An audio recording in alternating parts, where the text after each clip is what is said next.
Hi, Supervisely team here.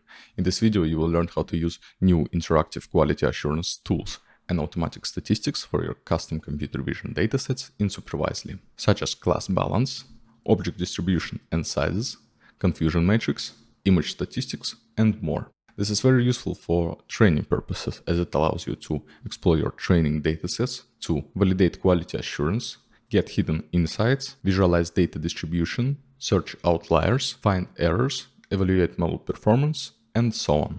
Let's get right into it. In this video, I'll be using Pascal VOC, a well-regarded dataset in the computer vision community, to showcase our new features. You can explore and import it directly into our platform via datasetninja.com.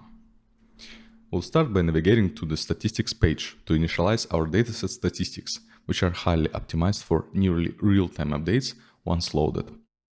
But before going through each of these statistics, I will say that you can interact with each of them. Sort the tables, click on rows to show the visualizations, and open the data in the labeling toolbox with the filter applied.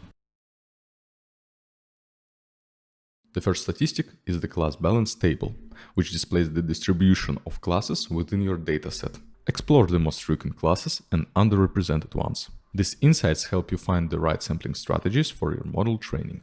Let's find the class with the highest average number of objects per image. See how easy that was? Just a single click. Next is the Co-Occurance Matrix, a confusion matrix which identifies the two classes that most frequently appear together on a single image. This feature helps you find unusual class pairs and edge cases and sometimes find labeling errors. This matrix is valuable for understanding class relationships, especially for training purposes. The images table provides detailed statistics for each image, including the number and area of objects for each annotation class, making it an excellent tool for identifying outliers.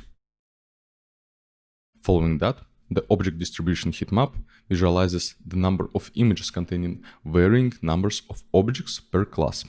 This heatmap helps quickly spot anomalies, such as an image with unusually high number of bottle objects right here.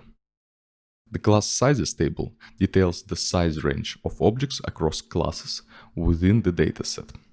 Knowing the size variation helps in understanding how well different scales might be detected. This table has a lot of columns that we can sort: average, maximum and minimum parameters for area, height and width for each class. It helps see patterns in your annotations and discover deviations.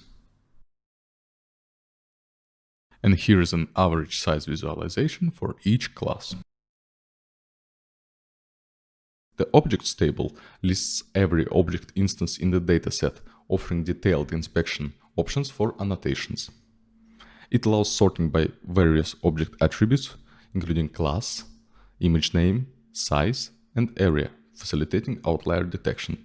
It allows for granular inspection of objects. You can easily find objects deviating from the norm. For example, if object covers entire scene, it may affect model training performance, so you can easily find such cases. Lastly, we have other basic statistics you can check for your training data. That is it for this video. If you found it helpful, please leave a like and subscribe to see more computer vision tutorials.